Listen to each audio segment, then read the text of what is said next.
Assalamualaikum warahmatullahi wabarakatuh. Selamat pagi Bu Suci dan Mbak Risma serta teman-teman semua. Pada pertemuan hari ini kami dari kelompok 6 akan mempresentasikan materi mengenai pelaporan keuangan dan audit sektor publik. Sebelum memulai presentasi, kami akan memperkenalkan anggota kami terlebih dahulu. Yang pertama, Alvin Saputra Nuriswara, NPM 1910104090. 2. Vina Trilestari, NPM 1910104095. 3.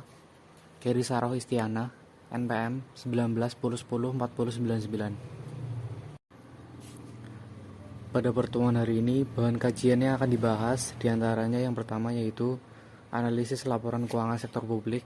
2. Value for money audit. 3. Audit keuangan dan audit kinerja dalam organisasi sektor publik.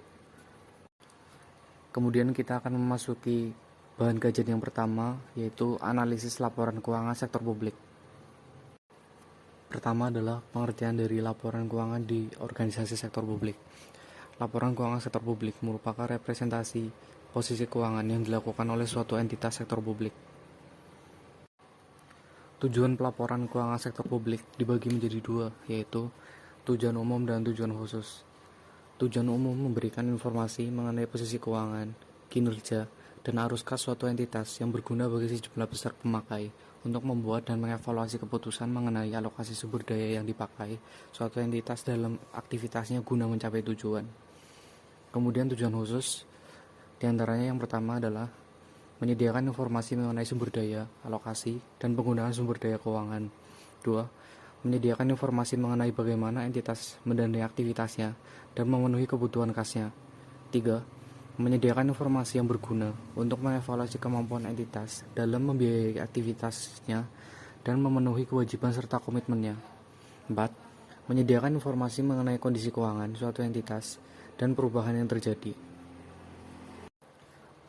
Kemudian, jenis-jenis laporan keuangan sektor publik. Jenis laporan keuangan sektor publik yang minimal dan terintegrasi meliputi 1. Laporan posisi keuangan.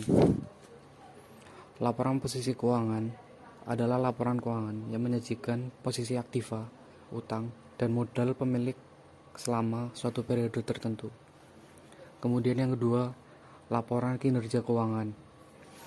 Laporan kinerja keuangan adalah laporan keuangan yang menyajikan pendapatan dan biaya selama satu periode tertentu. Yang ketiga, laporan perubahan aktiva.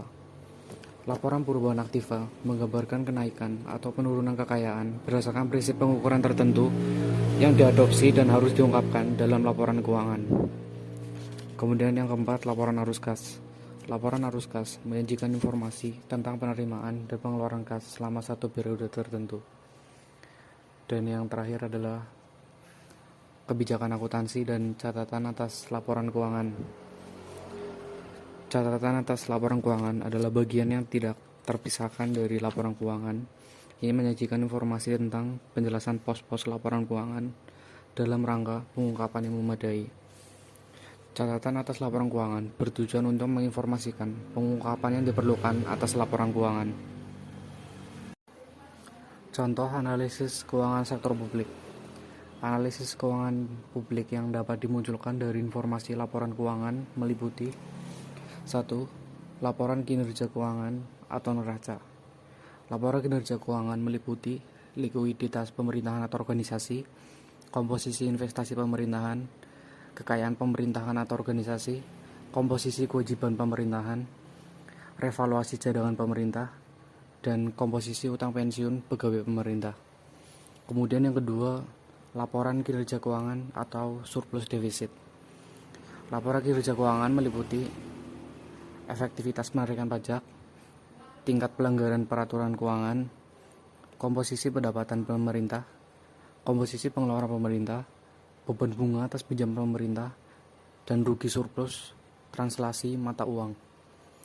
Dan yang terakhir adalah laporan arus kas yang meliputi komposisi arus kas, tingkat penarikan pajak, komposisi pajak tidak langsung, komposisi likuiditas pendapatan lain dari pemerintah, komposisi pengeluaran kas pemerintah, komposisi pengeluaran investasi pemerintah, dan komposisi likuiditas pertukaran mata uang.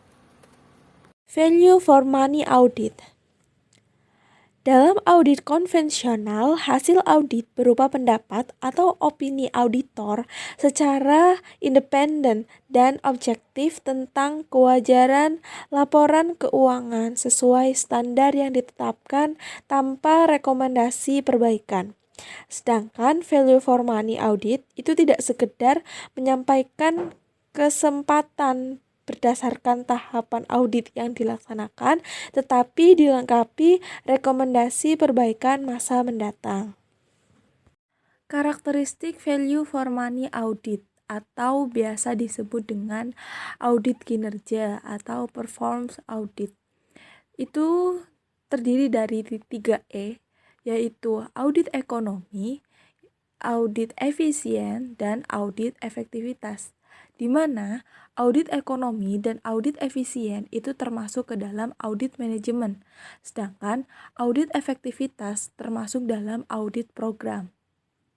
Audit ekonomi dan efisiensi ini bertujuan untuk menentukan yang pertama, apakah suatu entitas telah memperoleh, melindungi, dan menggunakan sumber dayanya seperti karyawan, gedung, ruang, dan peralatan kantor secara ekonomis dan efisien. Yang kedua, menentukan penyebab terjadinya praktik-praktik yang tidak ekonomis dan tidak efisien. Kemudian, untuk tahapan melakukan audit ekonomis dan efisiensi ini, yang pertama ada perencanaan audit, yang kedua, mereview sistem akuntansi dan pengendalian intern, yang ketiga, menguji sistem akuntansi dan pengendalian intern, dan yang keempat, melaksanakan audit, dan yang terakhir, penyampaian laporan. Sedangkan untuk audit efektivitas ini bertujuan untuk yang pertama, menentukan tingkat pencapaian hasil atau manfaat yang diinginkan. Yang kedua, menentukan kesesuaian hasil dengan tujuan yang ditetapkan sebelumnya. Dan yang terakhir, menentukan apakah entitas yang diaudit telah mempertimbangkan alternatif lain yang memberikan hasil yang sama dengan biaya terendah. Kategori value for money audit. Yang pertama, by product VFM work. Yang kedua, an arrangement review. Dan yang terakhir, performance review.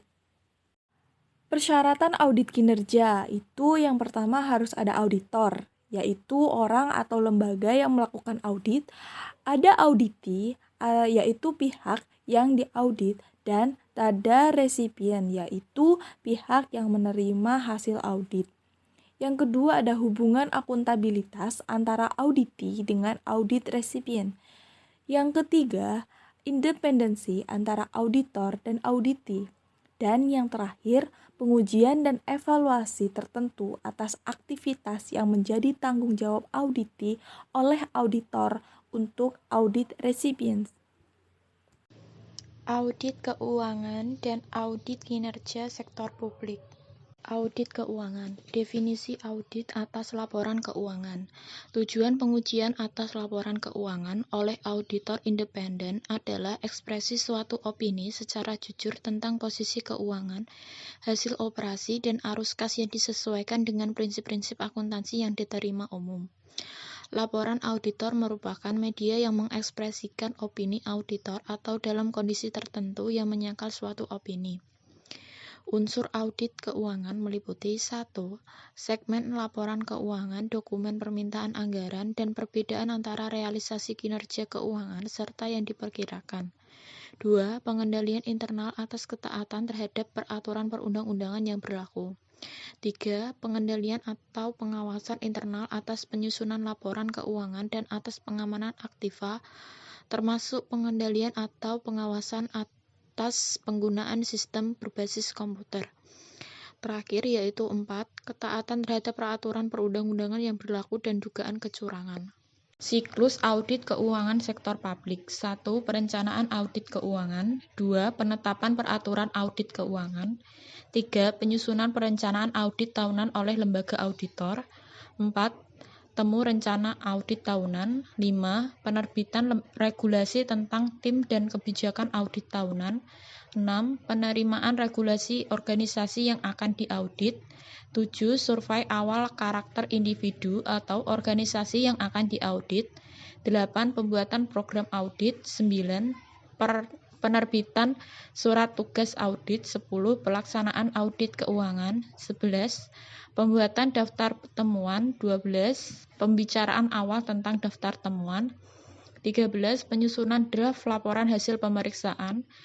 14. Pembahasan draft laporan hasil pemeriksaan dengan organisasi yang diaudit. 15. Penyelesaian laporan hasil pemeriksaan. 16. Tidak dapat lanjut temuan laporan hasil pemeriksaan. 17. Penerbitan laporan hasil pemeriksaan. Audit kinerja.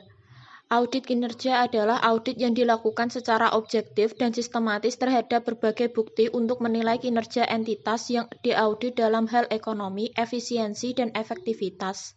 Karakteristik audit kinerja. 1. Pemeriksaan operasional dengan menggunakan perbandingan.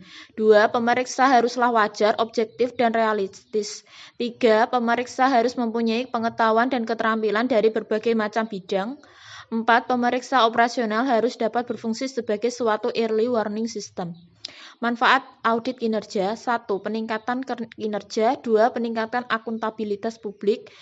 Tujuan audit kinerja yaitu menilai suatu kinerja suatu organisasi, program, atau kegiatan yang meliputi audit atas aspek ekonomi, efisiensi, dan efektivitas.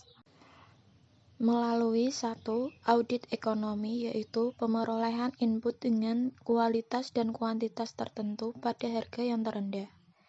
2. Audit efisiensi yaitu pencapaian output yang maksimal dengan input tertentu. 3. Audit efektivitas yaitu tingkatan pencapaian hasil program dan target yang ditetapkan. Secara umum, proses audit kinerja memiliki sistematika. 1. Sistem audit kinerja meliputi tahap-tahap audit, elemen masing-masing audit, tujuan umum masing-masing elemen, dan tugas-tugas yang diperlukan untuk mencapai setiap tujuan. 2. Tahapan audit kinerja meliputi tahapan pengenalan dan perencanaan, tahap pengauditan, tahap pelaporan, dan tahap penindaklanjutan. 3. Kriteria yang menjadi tolak ukur audit kinerja meliputi harus berasal dari sumber yang berwenang, tidak berat sebelah, tidak memihak atau berprasangka, dapat dinyatakan secara tepat, disajikan sebagai standar pelaksanaan dan hasil serta dapat dicapai. Sekian presentasi dari kelompok kami tentang pelaporan keuangan dan audit sektor publik. Mohon maaf jika terdapat kesalahan dalam penyampaian maupun pengucapan. Terima kasih. Wassalamualaikum warahmatullahi wabarakatuh.